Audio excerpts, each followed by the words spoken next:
వీక్షకులకు స్వాగతం, నమస్కారం. రోజారెడ్డి అనకాపల్లిలో జరిగిన ఒక కార్యక్రమంలో మాట్లాడుతూ, కార్యక్రమం అంటే కొంతమంది పేటీఎం ముందు పెట్టుకుని మాట్లాడుతూ, ఈవీఎంల అండతో అధికారంలోకి వచ్చిన కూటమి ప్రభుత్వం అక్రమ కేసులు పెడుతోందని, జగన్మోహన్ రెడ్డి గెలిచిన తర్వాత 2.0 అంటే ఏంటో చూపిస్తామని దీర్ఘాలు తీస్తూ ఉంది. 2.0నో 0.5నో ఆల్రెడీ వాట్సాప్లో వాళ్ళ మాజీ ఎంపీ ఒకటి చూపించాడు. ప్రజలంతా చూశారు. ఇంకా చూడటానికి ఏమీ లేదు. వీళ్ళ దోపిడీని చూశారు, వీళ్ళ అరాచకాలను చూశారు, వీళ్ళ అక్రమాలను చూశారు, అన్నీ చూశారు. ఇక చూడటానికి మిగిలింది ఏం లేదు అక్కడ. రోజారెడ్డి వ్యాఖ్యల మీద విశ్లేషించడానికి మనతో పాటు ఉన్నారు సోషల్ యాక్టివిస్ట్ శ్రీలీల గారు. వారిని అడిగి మరిన్ని విశేషాలు తీసుకునే ప్రయత్నం చేద్దాం. నమస్తే శ్రీలీల. నమస్తే అండి. రోజారెడ్డి మొన్న అనకాపల్లి ఒక కార్యక్రమంలో, అంటే ఆ పేటీఎంను ముందు పెట్టుకుని మాట్లాడిన మాటల్లో ఈవీఎం అండతోనే కూటమి గెలిచిందని, పరిపాలన చేస్తోందని, మా మీద అక్రమ కేసులు పెడుతున్నారు, మా జగన్మోహన్ రెడ్డి మళ్ళీ గెలిచిన తర్వాత 2.0 అంటే ఏంటో చూపిస్తామంటూ రంకెలు వేస్తూ ఉంది ఆవిడ. ఆమె రంకెల్ని ఎట్లా చూస్తారు, ఎట్లా విశ్లేషిస్తారు? అంటే మొన్న ఈవీఎంలన్నీ కూడా రాంగ్, ఓకే. మరి మొన్న బ్యాలెట్ ఎలక్షన్ అది కూడా రాంగే, అది రిగ్గింగ్. ఇదేమో రాంగు, అదేమో రిగ్గింగ్. అది రాంగ్, ఇది రిగ్గింగ్. అయితే జగన్మోహన్ రెడ్డి మాటలన్నీ కూడా రైటు. వీళ్ళు చెప్పింది మంచి మాటలు, వినసంపుగా ఉంటాయి. వీళ్ళు చెప్పిందన్నీ కూడా వేదాలన్నమాట. అంటే వాళ్ళకి జగన్మోహన్ రెడ్డి దొంగతనం చేసినా రైటే, దోపిడీ చేసినా రైటే, దోచుకున్నా రైటే, గొడవలతో రప్ప నరికించినా రైటే. జగన్ రెడ్డి ఏం చేసినా రైటే. వాళ్ళకి తల్లిని చెల్లిని మెడగట్టుకుని బయటికి గెంటినా రైటే. అంటే వీళ్ళని కూడా గెంటే వరకు జగన్మోహన్ రెడ్డి ఏం చేసినా రైటే అంటే. ఆల్రెడీ జైల్లో గెంటిచ్చాడు కదండి చాలా మందిని. ఆయనతో ఉన్న వాళ్ళందరినీ, ఎంపీలని, ఎమ్మెల్యేలని అందరినీ గెంటించాడు కదా. 12 మందిని గెంటించింది. ఇంకా రోజారెడ్డి అంటే గెంటించలేదు లోపలికి. గెంటిస్తాడు త్వరలోనే, అతి త్వరలోనే ఆ ముహూర్తం కూడా ఖరారు చేస్తున్నారు.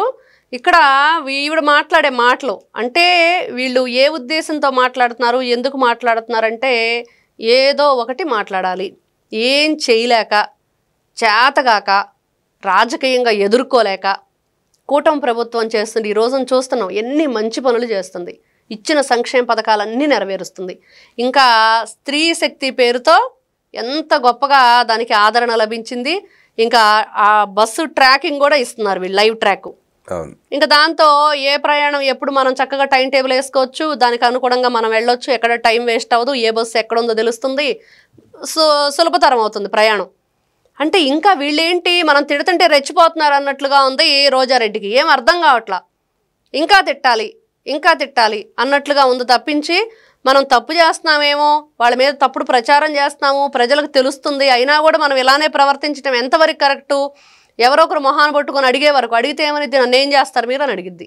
ఆ అనకాపల్లి పక్కనే ఉన్న ఋషికొండ కొండకు గుండు కొట్టి 650 కోట్ల రూపాయలతో జగన్మోహన్ రెడ్డికి విలాసవంతమైన విడిదిల్లు కట్టించి దాంట్లో 50 కోట్లు నొక్కిస్తుందని ప్రచారం జరుగుతూ ఉంది. గిఫ్ట్గా ఇచ్చిందిగా జగన్మోహన్. 50 కోట్లు కొట్టేసి జగన్మోహన్ రెడ్డి గిఫ్ట్గా ఇచ్చింది. ఆ డబ్బులతోనే బెంచ్ కారు కూడా కొనుక్కుందని చెప్పి ప్రచారం జరిగింది. అలాగే ఆడుదాం ఆంధ్ర అంటూ 100 కోట్ల రూపాయలు నొక్కేసింది. రకరకాలుగా అవినీతి కార్యక్రమాలు చేసి ఇవాళ రోజారెడ్డి మా మీద అక్రమ కేసులు అంటుంది. మీకేమనిపిస్తుంది? అక్రమ కేసులా, సక్రమం కేసులా అంటే వాళ్ళ మీద ఈ రోజున దాని మీద సిట్టు వేస్తున్నారు. ఆ విచారణ జరుగుతుంది, పూర్తి వివరాలు వస్తున్నాయి, ఆ నివేదిక సమర్పిస్తున్నారు కోర్టుకి. మరి వీళ్ళు ముందస్తు బెయిల్కి ఎందుకు వెళ్తున్నారు? తప్పు చేయకపోతే ధైర్యంగా ఎదుర్కోవచ్చు కదా. ముందస్తు బెయిల్కి వెళ్ళటం ఎందుకు? అరెస్ట్ కాకుండా రక్షించండో అని చెప్పి అరవటం ఎందుకు? అంటే ఈ రోజున వీళ్ళు తప్పులు చేస్తున్నారు, దొరుకుతున్నారు, అయినా కూడా తప్పించుకునే ప్రయత్నాలు చేస్తున్నారు, అయినా కూడా మేము తప్పు చేయట్లేదు అంటున్నారు.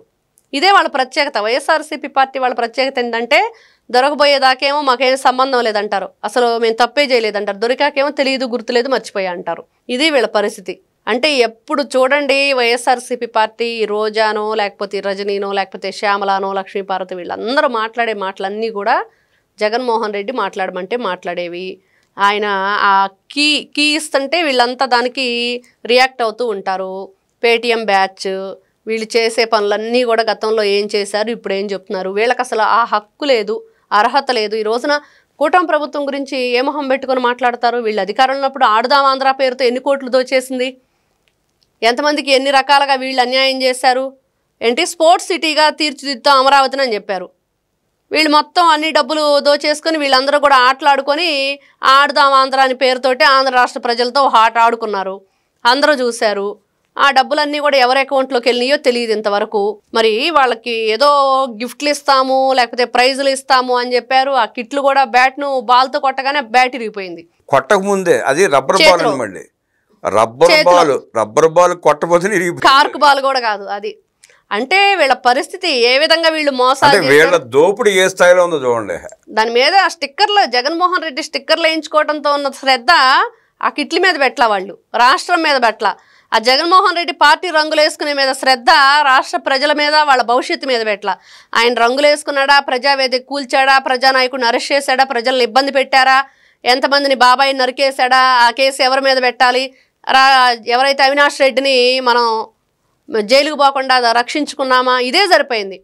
డబ్బులు దోచుకోవటం, వాళ్ళు చేసిన తప్పులు కనపడకుండా వాళ్ళని వాళ్ళు రక్షించుకోవటం, దీని మీదే జగన్మోహన్ రెడ్డి జీవితకాలం, అదేదో ట్రైన్ లేట్ అంటారు కదా, ఈయన కూడా అలానే జీవితకాలం లేట్లాగా ఈయన జీవితకాలం అంతా ఆ పార్టీకే అంకితం అయిపోయాడు. ఎవరో పెట్టిన పార్టీని లాక్కున్న జగన్మోహన్ రెడ్డి ఆయన పెట్టింది కదా ఆ పార్టీ, అదే ఒక శవాల నుంచి పుట్టిన పార్టీ, చావు నుంచి పుట్టిన పార్టీ. ఆ పార్టీకి ఈయన అధినేత, దానికి ఫ్యాన్ గుర్తు అంటారు, అది గొడ్ల గుర్తుగా పెట్టమని ఆ పార్టీ పెట్టిన ఆయన అడిగాడు. వీళ్ళ చరిత్ర, వీళ్ళు ఈ రోజున మాట్లాడుతూ ఉంటే నిజంగా చాలా హాస్యాస్పదంగాను, ఆ జబర్దస్త్ స్కిట్లు మానేసి ఇట్లాంటివి చేస్తుంది ఈవిడ. మళ్ళీ అక్కడ ఎంట్రీ ఇవ్వట్లేదు అనుకుంటా, అక్కడ రానివ్వట్లేదు. అందుకని ఈ కార్యక్రమం ఒకటి, మొన్న ఏదో ఇంకొక ఛానల్లో కార్యక్రమం ఒకటి, దాంట్లో కూడా అట్లాంటి మాటలేనండి, అన్ని డబుల్ మీనింగ్ డైలాగులను.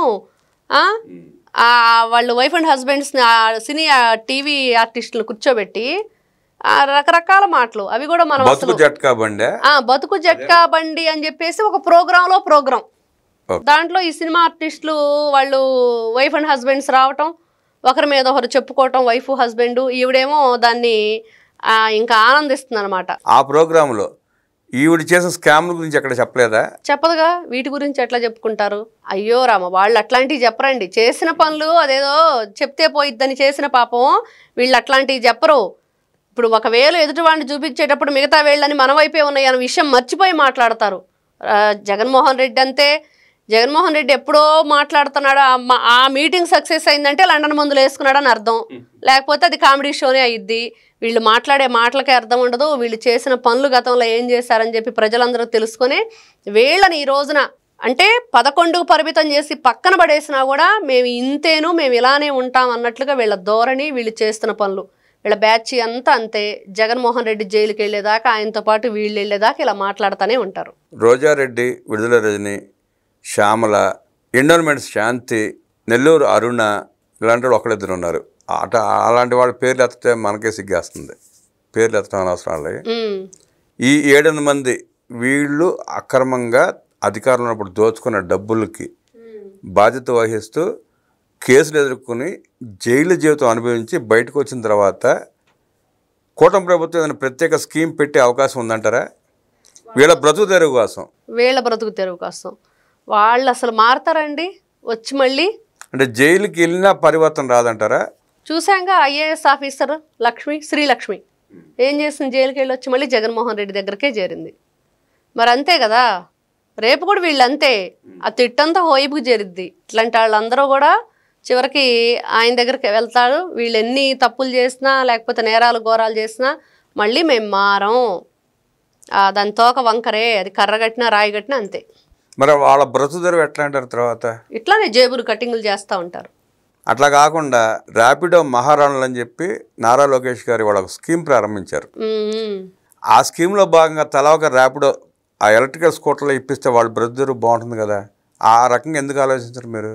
అంటే వీళ్ళు ఆ స్కీమ్లో జాయిన్ చేస్తే బాగుండిద్ది అంటారు. మీరు ఆ స్కీమ్లో వాళ్ళని జాయిన్ చేసి తలా ఒక స్కూటర్ ఇస్తే వాళ్ళ బ్రతుకు ఇబ్బంది లేకుండా ఉంటుందిగా. అంటే అప్పుడు కూడా వాళ్ళు ఆ ర్యాపిడో పేరుతోటి మోసాలు చేస్తే, ఇప్పుడు ర్యాపిడో పార్సిల్స్ ఉంటాయండి, ఓ పొట్టు చీరో ఏదో పంపిస్తాము, అది కొట్టేసి వెళ్ళిపోతే దానికి ఎవరు బాధ్యులు? కాబట్టి ఇప్పుడు మనం దాంట్లో ఇచ్చే వాళ్ళని కూడా వాళ్ళు ఏంటి, వాళ్ళ ఆధార్ కార్డు ఏంటి, వాళ్ళ గతంలో ఎక్కడి నుంచి వచ్చారు ఏంటనే డీటెయిల్స్ కూడా ఉంటాయి. కాబట్టి దానికి కూడా అర్హత హక్కు ఉండదు వాళ్ళకి పాపం.